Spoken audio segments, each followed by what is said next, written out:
Welcome back to another podcast. Sat next to me, a very special guest, a man who has been on a journey through rugby league since arriving in the UK. Say that again. Kobe Rugless, what is the message, my man? No, thank you, bro. I appreciate it. Thanks for having me on. Mate, really looking forward to this one. Obviously, a bit of an interesting season you've had so far. Yesterday, you made your London Broncos debut. 3 clubs in the 1 year is a bit bizarre. And getting to play a bit of Super League as well. Bit of a crazy one. Tell us a little bit about that. You get the call up to go on a 2-week loan to Salford from the Championship. Bit of a strange one indeed, bit of a strange circumstance. How did you feel about that? Yeah, no, it was honestly, if you told me that was going to happen, 3 clubs in the 1 year when I first come over here, it was crazy. But it all happened pretty fast, to be fair, and Hunslet were really good about it. They let me go on the 2-week loan, and when I first come over here, that was the goal, to play Super League. And yeah, doing that was such a good experience, man. Honestly, it was so cool. So you mentioned coming over here, the goals to play Super League. When you signed a Hunslet, you got injured pretty early in the season. What's going through your mind? Do you think the season's done, or you just like straight back into let's get into rehab and let's get fit? Yeah, that was a tough one for me, to be honest with you. I think we were playing you boys when it happened as well. It was like, I think it was the second game, was it? Second game. So done the whole preseason. To be fair, when I first moved over, it was tough. It's so different to back home. Like, the weather was freezing at the time as well. And then, to be honest, I fell in a bit of a hole once the injury happened. I stopped training. I was just like, oh no, not again. Like, injuries have been a part of my journey since I was about 18, and just like non-stop injuries. So I just fell back in a hole of, not doing what I should have been doing the whole time, just like not training, not doing the right things all the time. And then, I don't know, I get probably a switch, and then I was just like, you know what, just knuckle down, rip in, and then I started playing some consistent good footy, and then was lucky enough to go and play for Salford. So yeah, it was crazy, to be fair. Bit of a crazy circumstance, to say the least, that you're getting drafted up into the Super League mid-season, and obviously, firstly, congratulations on that. I think it's a credit to your determination that you got the opportunity. But when you arrive in that environment in Salford, what's going through your head? Yeah, when I first got the call that I was going to go, I was like, oh, because obviously what's going on with them isn't ideal. And I was like, oh, I don't really know like how it's going to be, like what the boys are going to be like, what the culture is going to be like. But honestly, when I got there, the boys were unreal. Like, you could tell straight away like why Salford have been so successful in like past years, because the boys, the staff, and everyone were there. They were so close knit, and they were still like riding every wave, and they were ripping in. They were training hard. They were getting around each other. So it was such a good experience to be back in like the full-time system, and it was good to just be training the whole time. They welcomed me in with open arms, bro. So it was such a good experience. Yeah, it's something special that I think, regardless of the situation, being able to make your Super League debut, like you said, you set out coming over here to make it, and you got to do that so early, probably a bit unexpected, really. Yeah. What was it like when you run out for the first time? Yeah, it was a bit of to be honest, because it happened so quick, I didn't really I guess it didn't hit me straight away that it was happening.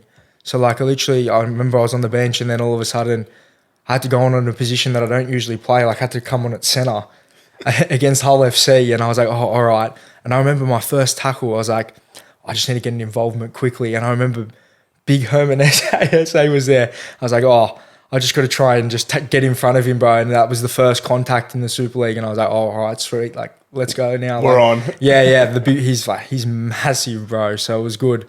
And then just went from there, bro. But then I think after that, it still didn't sink in straight away, just because it did all happen really fast. And then I was lucky enough to play the next week as well against St Helens, who were a class team as well. I think they put a bit of points on us, but like just the whole experience in itself, to be there and know that you can play at that level, I think was another bit of self-confidence for myself after starting the year with the injury, bit of a setback going on, no, not again, like, oh, this is going to happen all through this year. And then obviously getting to play that just gave that bit of self-belief again. So I think that was massive for me. And was there an element of frustration when you come back then to Hunslet after getting to experience that, even though obviously not an ideal circumstance to get to go to Salford, not an ideal circumstance to play in the games that you played in, and sort of obviously against St Helens in particular, like it was a tough game, it was a tough defeat, but having experienced that and then having to drop back down into the standard that you're playing at Hunslet? Was that a difficult transition? Yeah, don't get me wrong. Like, you always want to be at the top level you want to be at, and like I really wanted to like stay and pursue the Super League, but like at the end of the day, I was contracted to Hunslet, and I have to go back. Like that's just how it was, and I love all the people at Hunslet. Like I'm grateful for the opportunity that they brought me over here. Like they gave me the chance to come to the UK and pursue the dream, and they gave me a 2-week loan to do that anyway. So I wanted to go back to Hunslet and bring the experience from the Super League to the playing group. And then I think from there, I think it just like, it gave me a bit more self-belief to, you know, really push the professionalism and keep going down that path, like, and just bringing what I got from Salford back to Hunslet and try and improve and get wins. But like, yeah, you definitely want to stay in the Super League. It's always, that's the goal. Like even for yourself, like I can say like anyone who's playing now with a drive wants to play at the best level. So like it was a bit of a weird situation, I guess, but you know, I just wanted to bring back what I could to Hunslet and, you know, try and improve it wherever we could. Absolutely. And I think that's the key, isn't it? That's the key message, is that you want to keep driving the standard of the environment that you're in. And you want to chase those higher environments, those more successful environments, because that breeds more success. You see at the top level, the best teams have really successful environments, and it's a group of good driven people who are all pushing themselves for more. I think that was one of the biggest perspective shifts for myself when I was in pursuit of trying to make it to the top. One of my coaches, when I was back playing rugby union in Ireland, Paul Varga, he said to me, he goes, "Ronan, if you want to be a champion, you have to train with champions." And then 100%. that was when I decided and made the decision that I wanted to leave Balbriggan and leave my local team and then pursue going to Clontarf, and that sort of led me to my journey. But I do think that being in a positive environment sort of shapes everything that you're doing, and it's difficult when you're not there and you want to be chasing more, and the people around you, sometimes they just don't have the tools to be able to push themselves further, and sometimes it's just a culture thing, and there's sometimes nothing you can do about that besides drive your own standard. Definitely. And be the best version of you, and eventually people will follow you. Yeah, 100%. I feel like that's something that rugby league brings out in all of us, and especially for other aspects of your life as well. It's like whoever you're hanging with, they feed off on you. Do you know what I mean? So it's like, regardless of where you are, you need to surround yourself with good people, whether that's in rugby league or the career you want to go down or whatever you want to succeed in life. You have to put the people around you to get there as well, because you can't do it on your own, man. Like if you're, I don't know, say for example, you want to do some PT or you want to do some business, you want to surround yourself with the people who are succeeding in that, because then you feed off them and you get to learn off them. So it's a massive thing regardless of what you're doing. Definitely for sure. I think that's the key, isn't it, really? Being around positive people who are pushing you towards the best version of you, it's everything, really. I think that's what sort of drives us as athletes. It drives the best individuals, like you said, in business, in sport, in life as well. And you can see it on the reverse as well. If the people who you're around aren't really pushing you towards being that higher version of yourself, you quickly go on a bit of a downtrend. And it happens so fast. And you sort of have to take a bit of individual accountability that if you don't have that group around you at the moment, you need to create that environment and you need to create that group yourself. You need to cultivate those people who are going to help you. And if you, like I said, if you don't have those people around you, you need to be the first person to start doing that. And then eventually, it's the law of attraction. You attract that, don't you? 100%. You attract people who want to do the same thing as you. You attract people who want to get up earlier. They want to eat the right food, or they want to train that little bit harder, or they're into that stuff. Whereas if you want a group of people, a group of drinking buddies, you can find a group of drinking buddies. Do you know what I mean? You can find people to do anything, like, you know. I think that's the main thing as well, is like if you can really, like especially with a mindset shift or something like that, if you can really focus on day by day, for me, which is what helped, was like, all right, just try and knuckle down and like nail this day of prep, or nail this training session, do the right things day in, day out.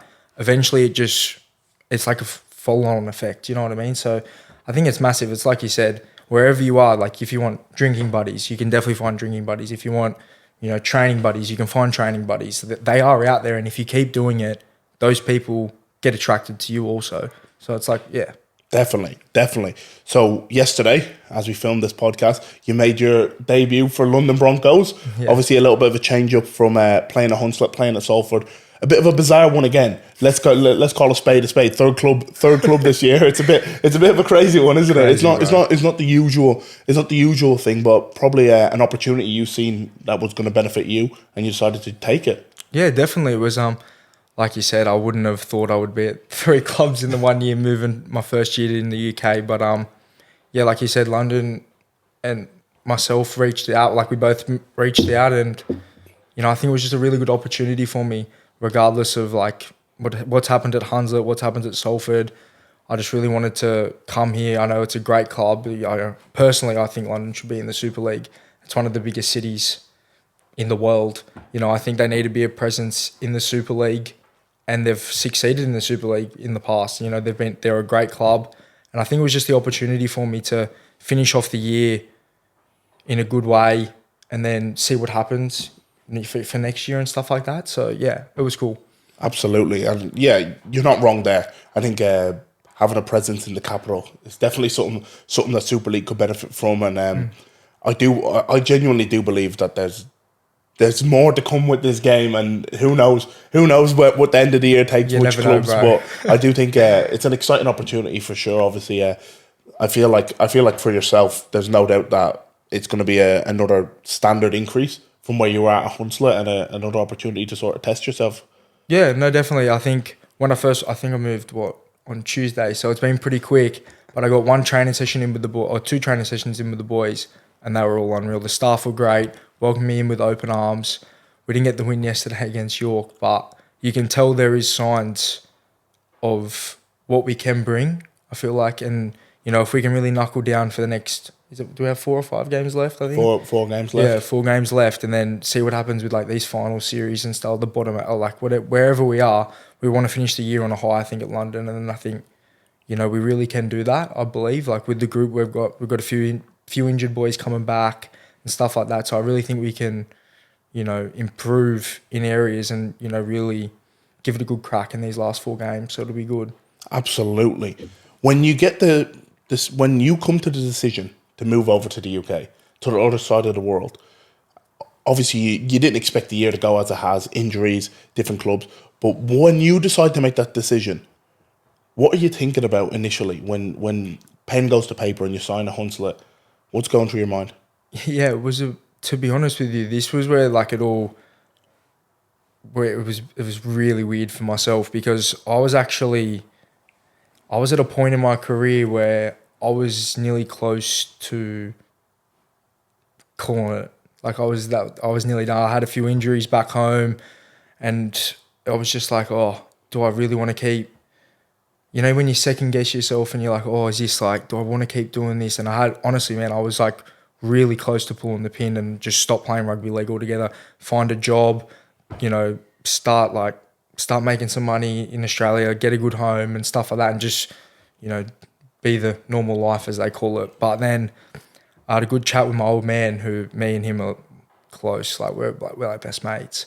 And he was like, mate, why don't you just honestly don't throw in the towel yet. And he was like, he actually played at London for a year himself. So it was crazy how this has all worked out. But he was like, mate, give it a crack, go and enjoy your footy again and just see what happens. And I think I'm so glad I listened to him, because, yeah, like you said, I've been able to do what I've been able to do, and, I really want to keep pursuing it, so it's unreal. Yeah, I love that. And how important is that to you, having that sort of family support in your life? Oh, it's massive, mate. If anyone knows me from back home or wherever, I am so family orientated. Like, I think I'm very lucky in the sense I've got a family. I've got like both my parents are still together. I've got, younger brother, younger sister, and we're all really close. But I just think, to me, what they've sacrificed for me to get here, I just want to repay them with everything I have, man, because without them, I'd honestly be nowhere. And yeah. For sure. I think having that family support is super important, and it's for me, it's been the rock of my journey since coming over here 7 years ago. It's the people I've had back home looking after me and making sure that like I stay on the straight and narrow, but more importantly, just like being there for me through when you're riding the roller coaster, like when you move away from home. Obviously, undoubtedly a lot further for yourself than me. But regardless, moving away from home as a young man, trying to figure out life for yourself, having those people in your corner, sort of supporting you, it's sort of key to, I don't know, just making sure that you're enjoying your footy as well, isn't it? No, 100%. I think that, obviously with the move over here, you can't see them every day, but like I still speak to my family every single day, and they've, through the injuries, they've been over here twice now. Luckily enough, I've been able to see them all now, which has been unreal. But I think just through the tough times, especially through those injury times, just to have your family support there and still know that they're, like, for example, like my mum and dad stayed up last night and watched the game. And it's like 3 a.m. in Australia. But like, just to know that they're always going to support me no matter where they are or no matter where I am in the world, it just makes all the difference, I think, especially for anyone with like who strives to do something. I feel like you got to have something behind you to do it, and it's not only for myself, but it's to make them proud, because they've just sacrificed so much for me and the rest of my family. So I just want to repay them with everything I have. It's special, isn't it? It's special. Yeah. I remember when I made my Super League debut. So when I made my debut, it was behind closed doors. So no one could come watch me play, obviously, because it was COVID. But they rolled in like a TV or whatever, and all the messages were coming on, like literally everyone back home in Ireland and in Canada, and sending me all their support and their love. And it nearly fucked me for the game. Like I was honestly. I was nearly in floods. Like I was like, holy shit! I mean, all the boys got around me. Like obviously it was a long ass video as well, because people from Ireland love to talk. Like so, all the video, it wasn't just good luck. It was a speech like off everybody. So I sat in the sheds for like 5 minutes. Like holy shit! But honestly, it nearly rattles you for any game. I'm like, oh no, like you start thinking about other things, and you're just like, bro, you're nearly in tears. Someone's got to bring out the tissues, bro, before you're about to run out. I know. It's madness. It's madness. But yeah, having those people in your corner is absolutely savage. Reeling back the clock a little bit, how did your journey into rugby league sort of begin back home in Australia? And you used to do a bit of boxing as well. Tell us a little bit about that. Yeah, so I obviously started like in Australia. Rugby league is everywhere, especially from where I'm from in Sydney. So I started playing when I was 3 years old. The old fella thought it was a smart idea to just throw me in the under sixes when I was 3. They said I didn't do too much, to be fair. I think I was sitting down picking grass for the first season or something like that. But honestly, mate, rugby league's all I've known. But I think when I started boxing around the age of, I think I started when I was 12. So I got to a point where I was really overweight as a kid for some unknown reason. I don't know, just eating too much chocolate, bro. But yeah, I got really overweight, and the old man was like, mate, we need to start training. Like, we need to do something, because like I was actually like too heavy. And then so I started boxing, and honestly for me, I say this always, boxing definitely changed my life from that point on. I trained literally 7 days a week for boxing. Like I competed, I fought I think like 40 times. I was lucky enough to win Golden Gloves, Australian titles. And yeah, I honestly, it got to a point where I was more so into boxing than what I was rugby at the time, just because I was training so much, and like there's only so much footy you can play at 13, 14. And then it got to a point where I had to choose one, and honestly, that was one of the hardest decisions of my life, I think. It took me a while to actually really go, oh, what do I want to do? Because I was still fighting here and there. I think my last fight I would have been 18 or so. I think I was in my last year of high school, and I was still like in boxing a little bit, and I was like, oh, like, what do I do? What do I choose? But rugby league, it's like I said, in Australia, it's so big, and it's literally all I knew. And you love the game. That's the reason why you do it. I love playing rugby league, and I think I just couldn't let that go. So yeah, that was how it was. So that's how the journey began. Yeah. You chose rugby league. Where did the path take you from there? Yeah, so I was a Roosters junior. So I played through the Roosters. I was lucky enough to play Harold Matson SG ball and Jersey flag, which is like 16s, 18s and 21s for the Roosters. I was lucky enough to do a preseason there with the boys, which was a really cool first grade preseason when I was 18, turning 19, which was a really cool experience. But they had the likes of like Tedesco, Jared Hargraves. They had everyone there, and it was just so cool to be in that environment of that professionalism coming out of high school. And then I moved to the Newcastle Knights for 2 years. And that was, again, another unreal experience. And moving to Newcastle taught me a lot, to be fair, because I went through a phase where I probably self-doubted myself a lot, I reckon, at Newcastle. And looking back on it now, Semi just was like, oh, I could have done this better, I could have done that better, because of the self-doubt. And now I've realised that, like, I always and this is probably because of boxing, I always prided myself on being one of the hardest workers, regardless of where I was. You know, I was always putting in extras, I was always doing this, but then it didn't correlate to my games. And I was like, oh, what's going on? Like, why am I doing this? And honestly, looking back on it, it probably was because I was literally doubting myself more than what I ever was. And it was such a strange one. And I think, like, a lot of people now get it confused. It's like everyone now's on the train of, oh, you got to work hard. Like, you have to work hard regardless of what you're doing in life to succeed. Like, that's just it. That's a given now. But I think it's more the mental side of it is actually truly believing in yourself and having that self-confidence to go out there and play the way you want to play.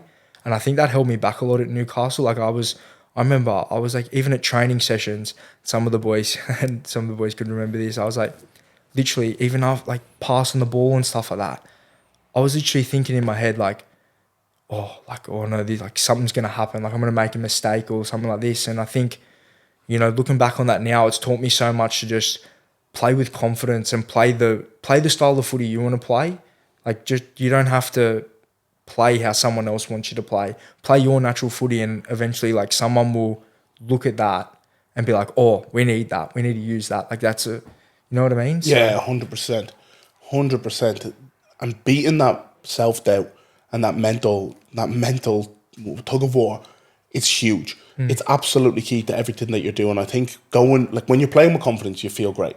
And you pair that with hard work, you're going to be successful, you're going to be flying. And I think one of the biggest things that I've sort of dealt with, and I've had to work on myself a lot in this sense, is that you have to work hard. Like you said, that's a given.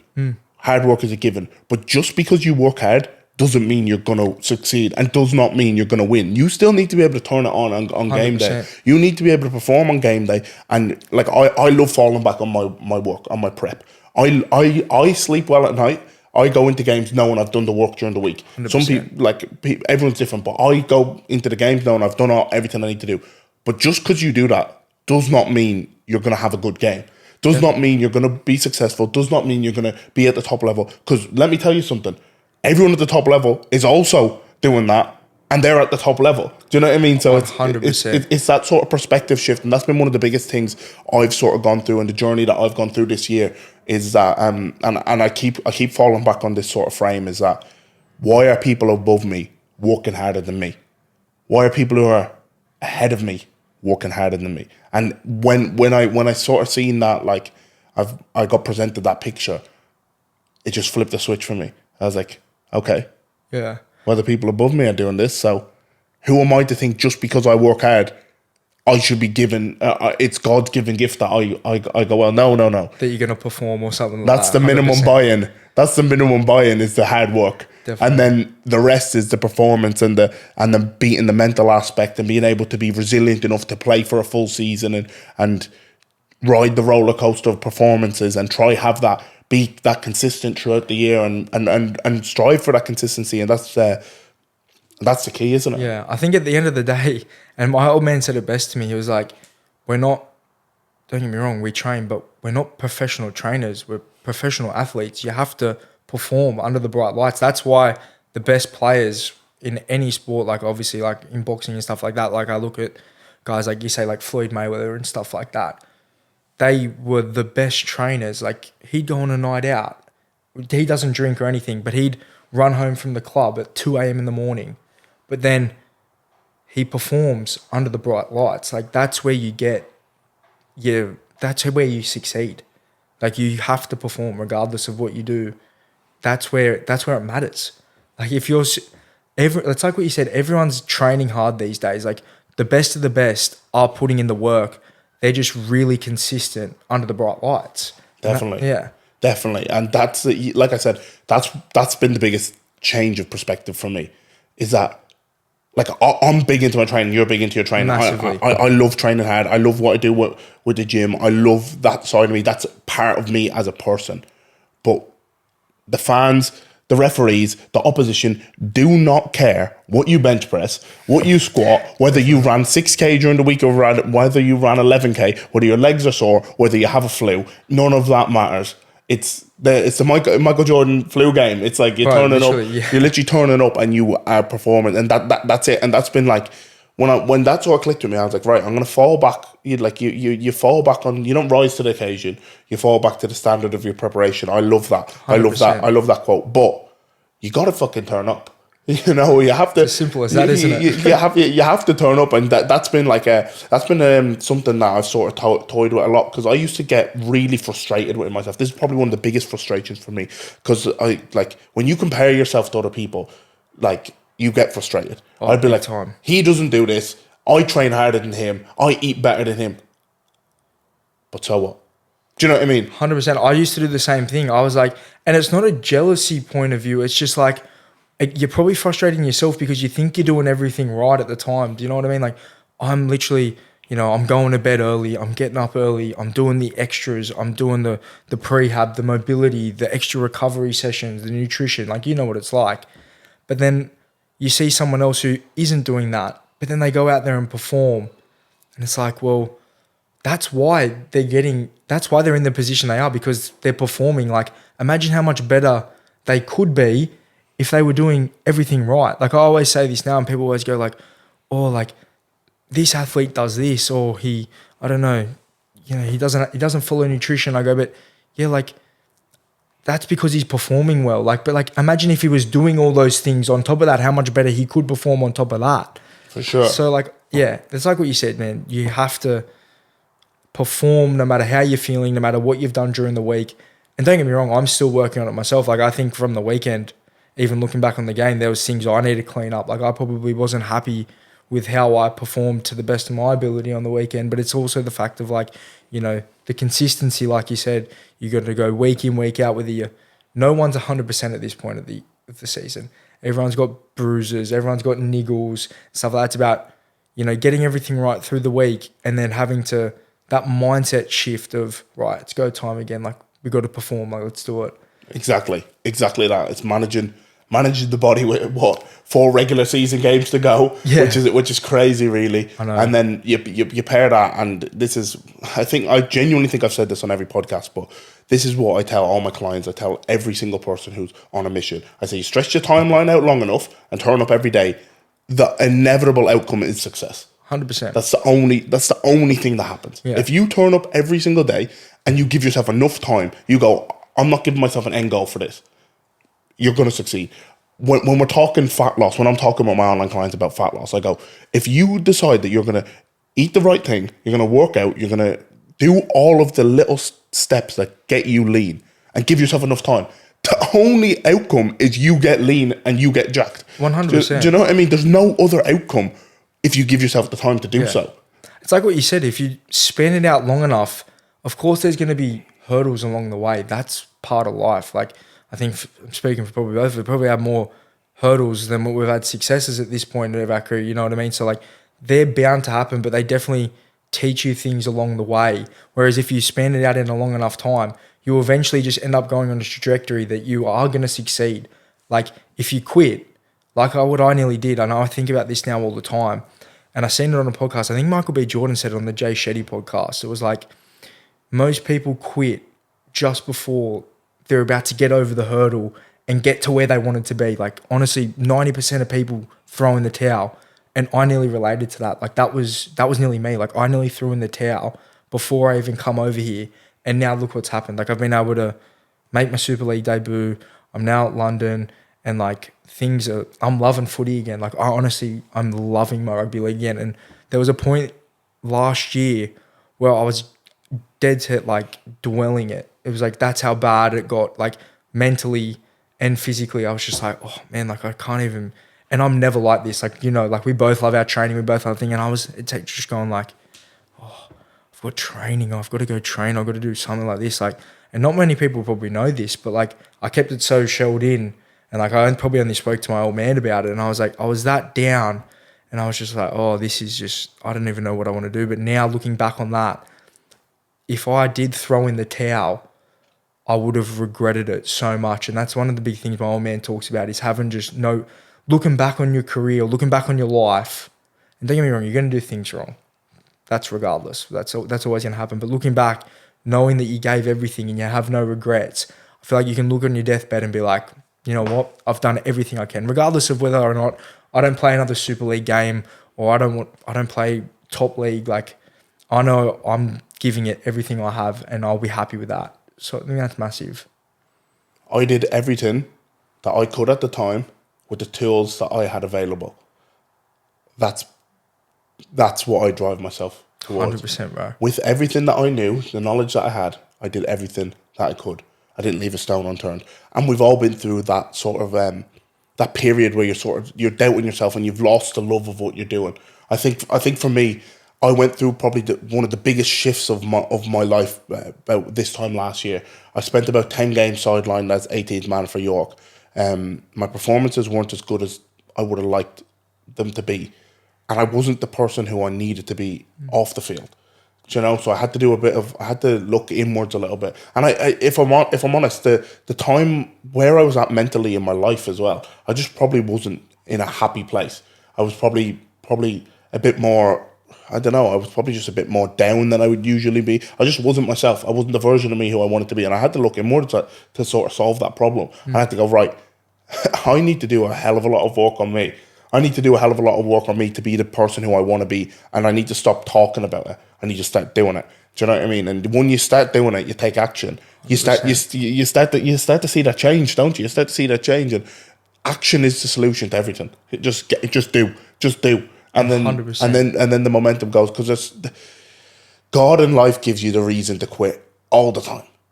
Geez, if you want to write a list on all the times you should have quit, do you know what I mean? There's always another reason. Like, even for example with this podcast, like when I was about to start this podcast, I bought all the equipment and I bought a camera and I had the whole setup ready. And then we went to Toulouse. It was literally this time 1 year ago. We went to Toulouse and I left my camera on the front of one of the bikes that you rent. Yeah. On the front of a rental bike. I left my camera on the front of it, and I was like, oh fuck. Sure, is there a point in doing this podcast? And they said, nah, pull your head in. Yeah. I had to drop another $1,000 on it. Like, I've just lost $1,000's worth of camera equipment. I need to drop another $1,000 just to get the exact same thing again. And I said, no, I need to do this. Like, 100%. I need this. I had all this equipment boxed away, and I was just on that thing of it's that limbo. You know, you just need to start. You need to start, and you need to take action, and you need to drive towards whatever you want to do with an unwilling relentlessness about, I am going to do this. I don't care what anyone thinks. I think that was a massive one. Even like we were speaking about this before, even both of us starting like the social media side of things. I think that was probably a big thing for me as well, was like, that's made me realize that, like, to not worry about what other people think. Like, honestly now, like, doesn't faze me whatsoever. I remember trying to post my first Instagram. Like, I never used to do anything with social media. Like, I had Instagram, but I never posted on Instagram, never really got involved with it. I was pretty poor with technology anyway. But ever since posting that first bit of, like, a reel, I was like, you know what? You just come to realize that, like, who cares what people are saying? Like, if you follow what you want to do, then it doesn't matter. And now, like, I've set a goal to post every single day. So, like, it doesn't faze me what people are saying or what people think about it. You know, I'm doing me, and that's all that matters. That's all you can focus on, doing yourself and doing what you want to do with life. And regardless of what anyone else is saying, if you follow that, you'll eventually, like you said, if you have a time span, you'll eventually succeed. Yeah, definitely. And I think with, like, the social media stuff, it's crazy. It's crazy for me to say this now, but about 2 years ago, I went to Mallorca and I vlogged the whole thing. And I did not from the time when I went to when I actually posted the video was about 6 months. And I kept saying I couldn't edit, I didn't have enough storage on my iPad. But it was just an excuse because I was in my comfort zone. I was in fear of what people would say for me. And then I posted that, like, first YouTube video, which was actually like my third, but the other ones weren't public. That was like my first YouTube video. And since then, obviously, I've made like 100 YouTube videos. I have a podcast. I share all this stuff on social media. And I've got to a stage of my own personal growth that I genuinely do not care what people think about me.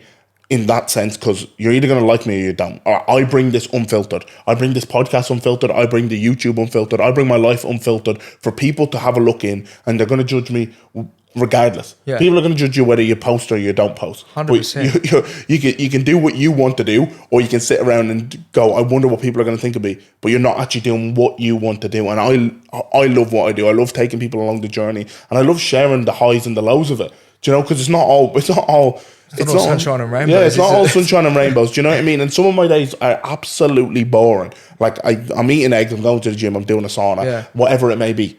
I don't care. And then sometimes it's absolutely sick, and I'm away on holiday, and I'm sharing that part of the life of a player as well. And I think it's so good to share. But I don't care what people think of me anymore. I think it's like what you said. It's crazy to think like back when I thought about doing it for a while as well, like posting the social media stuff. But I was honestly, and it's mad to even think about it now. It's like, why did you care about what someone else thought about you? If you know that the circle of people that are closest to you, your family, your close friends, the ones around you that you know you're always going to speak to, you know what they think of you.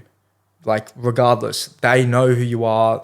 Why do you care what some bloke or some person thinks about you and starts bagging you from behind a friggin' phone? Do you know what I mean? Like, it's madness. It's crazy, isn't it? And at the end of the day, like, what I love about this is that, like, this conversation we're having now, all of the YouTube videos I make, like, they're going to stand forever. And hopefully in 10 years' time, someone's going to stumble across this, and this is going to stay on the internet. And this is why I try not to delete stuff either. It's because my old YouTube videos are shit. My old reels are shit. My old posts are shit. My first 10 podcasts are crap. This one in another 10 podcasts will probably be a crap podcast. 100%. You know, but that's the beauty of this journey and becoming the best version of yourself. It's like it's scary to think that at one stage you and I were both in fear of doing what we do now on the regular. Yeah, I know. It's even like looking back, it's like we said, looking back at reels and stuff like that. Like, don't get me wrong, I've only been posting for like 4 months, so I'm still at the early stage and compared to what you're doing it. But I look back on mine now already and go, wow, look how different they are. Like, look how much better they've gotten, just because literally the consistency, like we've been talking about, consistency in anything you're doing, they're gonna get better. And then as soon as the consistency happens, you don't care what other people are thinking because you're in your own lane and you're doing what you want to do. Like, it's so weird to think now that I actually enjoy, like, I don't even look at it as a bit of work or like whatever you want to call it. I actually do it because I enjoy it. Like, I will go home, and some of the roommates can attest to this. I literally go home and sit on my laptop and I will edit videos just because I enjoy it. Like, it's fun. Like, I'm doing me. So, like, it doesn't matter what anyone else thinks. Like, oh, why are you sitting behind a ladder? Why are you posting this? Why are you posting that? It's because I want to do it. For sure. For sure. I think my happy places when I don't really watch too much TV or anything like that. One of my happy places when I'm making a YouTube video. In particular, when it's like something to do with traveling or the gym. Like, when I'm making like YouTube videos, that's when I'm in or editing a podcast, that's when I'm in my happiest place, or when I'm just flowing with what I do. And I genuinely believe that I'm so lucky and grateful that I've managed to build a lifestyle around the things that I love to do. I love to play footy, I love to travel, and I love 100%. To help and support people. And even when I'm just like, I'll be sat in front of my laptop after this all day. I will sit in front of the laptop. I have all my clients to check in, I have programs to write, I have things to edit. And to some people it would be hell, but to me it's a beautiful day. And I genuinely think that the stuff that I create and the stuff that I post and the podcasts and the videos I make, paired with what I do for online coaching and stuff, I genuinely believe I'm making an impact on people's lives. And if I'm leaving an impact and leaving something that someone can take away and make their day better, then geez, that in itself, if I'm giving some kid or some adult or whoever it may be a bit of motivation or a bit of an insight into the life of a player, or just giving them something to listen to that gives them a bit of motivation to do whatever they want to do, whether it's rugby or whatever it is, then it's worth doing, isn't it? You know what I mean? You're giving back, and people are going to go, some people are going to go, yeah, it's crap. And then a load of people are going to go, you know what, you really inspired me. And like the craziest one for me was actually recently, I was out for my birthday in Leeds, and someone came up to me and said, I listened to your podcast. And I was like, what? Like, I'm a bloke from Balbriggan out in Leeds in the UK, and some bloke has come up to me and go, I listened to your podcast.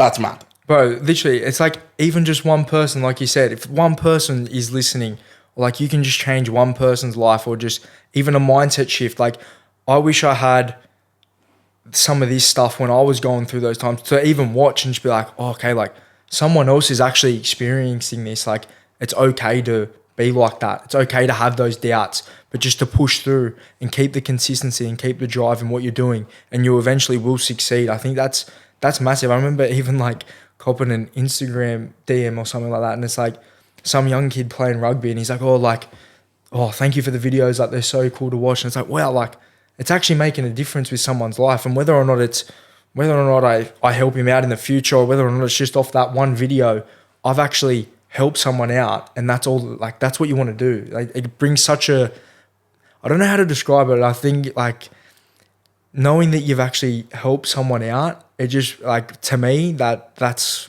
a buzzy feeling. Like it makes me just want to keep doing more and just trying to help as many people as you can along the journey, especially even like showing the rugby league side. It's like what you said, everyone thinks, and I know I hear so many people say this, it's like, oh, you're so lucky to play rugby and stuff like this. And it's like, yeah, like, don't get me wrong, we love it, it's unreal. But there's also so much on the side that you don't see, which is what we're sharing. Like there is so many days where they're tough or they're boring days, but like, I think if we can show that more, and it's not all, like we say, the sunshine and rainbows of playing rugby league, more people will understand that. So I think it's crazy, man. It's such a cool feeling. Absolutely. And when you see someone like that shoot you a message, or for me, when I see my clients go, you've changed my life. You've made it like... There's no better feeling, honestly, man. It's the best in the world. Like I feel so confident on holiday, or I had a young lad who basically, he began his rugby league journey as a result of seeing my stuff, and I helped coach him, and he got to play for Ireland underage, and he's set up a youth team back home, and I see this lad doing what he's doing, and I go, man, that's crazy. That like I feel like I've been a part of that, which is something which you have, bro. Yeah. That's credit to you. You know what I mean? Like, and I don't think without, like what you said, we're going back to the social media stuff. We might have not had those chances to do that if we didn't take the risk ourselves and not worrying about what other people thought or something like that. It's crazy to think, like, if you didn't, you know, for example, with your YouTube, if you didn't start that YouTube, or you just thought, oh no, I'm not going to bother with it, what could have happened from that? It's like with me, like, oh, if I quit at the time when I wanted to quit last year with rugby league, none of this would have happened. So it's just like, it all falls full circle, man, and it's so cool to see. It's special though. It's special, and we wouldn't be sat here now if you if you decided to quit. I suppose looking on to the back end of the season now, not getting too far ahead of ourselves into next year, but have you got any goals or anything in particular you want to sort of work towards coming into the back end of the year, 4 regular season games, and playing down in the big smoke, driving down there after this? Yeah, got to take you seen the car, the lawnmower, I like to call it, where you can hear me before you see me in my car. But no, man, I think it's just, for me, I think I want to finish out the year on a high. Like, I've been lucky enough now to be playing consistent footy since the injury, and I think just trying to better myself, even that 1% every single game. You know, I always, with my old man, he was the best. He always said this to me: we'll always look at games, and I always try and look at what I need to work on first before, you know, going, oh, I done this good or I done that good. Like, I just always look at the things that I need to work on from a game, and that's it. Like, I stand on the 1% things. Like, I want to make sure, like, I'm the team player. I'm doing the 1% things every game, but just either fixing something up from the game I didn't like, or trying to add something I can to benefit the team. I think that's where I'm at now. So I think just, yeah, playing consistent footy, getting in the team, building combinations with London. Obviously, like, you know what it's like. You got to build some combinations, especially coming into a new team. It's tough to, you know, just go straight in and, you know, play like you've been playing all year with all the other boys. So building some combinations and then seeing where it goes, man. I just want to finish the year on a high, you know, just getting through the season, you know, hopefully getting some more wins on the board for London. And then, yeah, we see where it goes, man. So I'm not really, like we said, not looking too far into the future, because I feel like if you do that, you don't worry about the present, and you need to focus on that before anything else. So 100%, and it's that look, don't stare, isn't it? Look ahead, look behind, but don't spend too much time either way, because you're right here now with an opportunity in front of you to sort of make an impact for the back end of the season in London. How confident do you feel in your body now since going through that sort of injury period and then finding the best version of you off the back of the injury with your training, your nutrition, and just your lifestyle in general? Because it's clear when you're documenting it that you're big into it. Was the injury the main driving force of that? Yeah, I think just because I had so many injuries back home as well, I noticed, especially after this one, I used to fall in these bad cycles, and I'm not sure what it was with injuries and stuff like that. I think I just got so down, and then I went back to the way I was, whether it was like just not training properly or training properly, because I always used to train like eating terrible, not doing everything you could, or not doing the rehab properly. Whereas like as soon as I got injured, I actually thought, you know what, I think it was like 2 weeks after where I started doing the social media stuff. So I had the cast off by that point. And I was like, you know what, I'm just going to train and just do everything properly. And honestly, since then, I have, like, I can say this honestly, like I've like probably been the most like locked in I've been with it consistently since the injury. And it's going to show like with some of my performances or like being able to play in the Super League and stuff like that. I feel like that's the reward from being so consistent. So I think, you know, even just talking to people, like the consistency is so key, like with the training and with the stuff, but then it's given me the confidence to go out there and play the way I want to play. It's like we say, it all falls full circle. Like if you obviously, some people can just perform, like they just do that. But if you can really dial in on all the little 1% things, imagine how good some people's performances could be. So I think that's been a massive thing for me, bro. Just, you know, staying consistent with it, doing all the 1%ers, and then just having, honestly, enjoying rugby league again. That's been the biggest thing for me, going out there and playing my style of footy that I know can bring what I need to bring to a team and like hopefully succeed with that. So yeah. For sure. I think Chris Williamson says, if your life was a movie, what would the audience be screaming at the screen about? And it's crazy when you start to document your life, how much more you lock in. Because all of a sudden, if you're doing a day in the life, you're sharing your day, you can't stop off at Mackey's. You know what I mean? Like it's just like, I'm doing this thing. I need to live it. I need to live by it. Do you know what I mean? It's So like, why would someone want to take advice of someone that isn't living and breathing it themselves? Do you know what I mean? Like, I see this a lot recently. It's like, even with like online PT trainers and stuff like that. But it's like, if someone's not living and breathing that lifestyle, why would someone reach out and want to get coached with them? Like, say, for example, yourself, like you live and breathe that lifestyle. Like you live and breathe the training, the nutrition, the programs and stuff like that. People are going to reach out to you because they see that you put in the work because of what we're showing. Like, it's not as if we're just showing one glimpse of it and then all of a sudden we're going to run off to McDonald's, like you said. We're not doing that. Like, we're sticking to it and we're being consistent with it. And I think that's where people will want to go, okay, well, I want to work with him because he's doing everything right and I know he can get me to that place. for sure. And that for me was one of the things that I sort of switched in my life, is like, who am I to give other people advice if I'm not living and breathing that on the daily? If I want good quality clients, I need to be a good quality coach, but I also need to be a good quality individual with what I'm saying. Because if I'm not nailing my nutrition, my sleep, my training, who am I to give advice to anyone? Do you know, I'm just a fraud. So I said I need to live and breathe that in particular. No, definitely. It makes all the difference, man. Honestly, like massive. What does it look like for you, a typical day now or a typical week? Yeah, so probably I think a big one for me has probably been like making sure I get up at a certain time every day. I feel like that's been a big one for me. So I'm usually up at like 5:45 most mornings. If not, if I had to work before, I'd be up earlier. But, you know, just doing the little things. It's like what you said, like waking up, getting hydrated, going to do your extras, going to do a gym session, but then coming back and doing, you know, the editing or the programming and stuff like that, and then going to rugby training, make sure your nutrition's right, you know, getting your meals set for the week. It's just all the little effects that come from that. So most days, you can probably say this as well, they're probably similar now for us because you want to be so consistent with your days that most days are the same. It's like you're waking up at a certain time, you're doing your mobility, I don't know, you're going to train, you're coming back, you're refueling with some good food, you're editing, you're programming, then you go on to training, then you got to recover from training so you know you're right for the next day. And then it's just a follow-on effect from that. I think the days end up pretty similar for me, to be fair. 100%, 100%. And by the sounds of it, you're very similar to me. Is that I've done my best to build my lifestyle around rugby, so I can perform the best on the field, but also that so I can deliver the best value to my clients that I manage online, and that I can actually be the best person for me. Whereas before, my lifestyle dictated to me.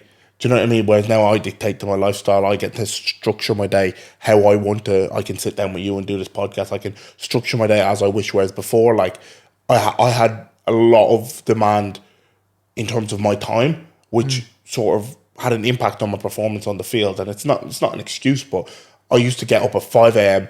like 6 days a week and then deliver back-to-back in-person PT clients all day, classes, clients. And then all of a sudden, like, as great as it was, my cup was drained and I wasn't managing my nutrition, my sleep, my recovery, my training as well as I should have. And then I couldn't perform. So now I've tried and structure my day, and I've flipped it around, whereas I go, what would my dream day look like? And then worked backwards from there. And I've structured my day around being able to deliver on the deliverables when I need to, and then have my structure of my day around how can I sort of manage everything so that it suits me to perform. 100%. Because you need to be getting nailed in your sleep and nutrition, and that requires time, effort, and finances. Yeah. It doesn't just happen out of nothing. Because if you let your day dictate to you, all of a sudden you've got up at 5 a.m. and you go, Jesus, I'm going to train now. I've not eaten anything. What's on the go? And then you're reaching for the wrong foods, and you've not got your recovery. Like you said, you've not done your mobility. You've not done your prep. You've not slept well the night before because you're stressed out because you're on the back foot.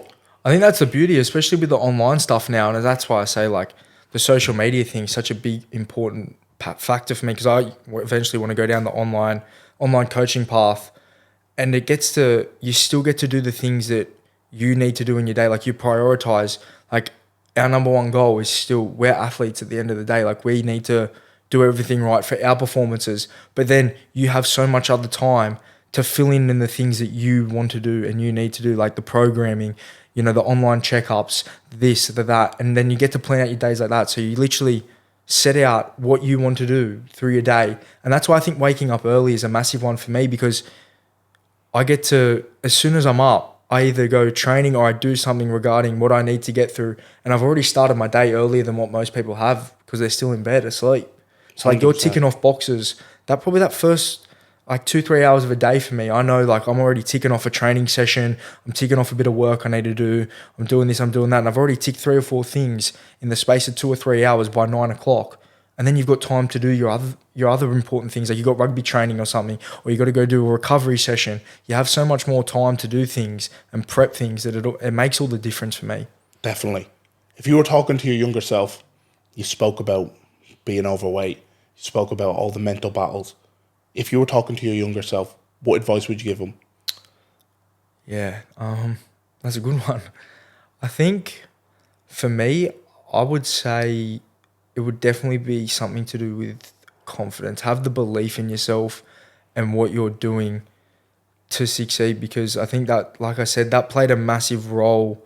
And I haven't spoken about this publicly, but like, that probably was one of the biggest factors for me. Was like, I had so much self-doubt in myself that it just held me back from being where I could have been.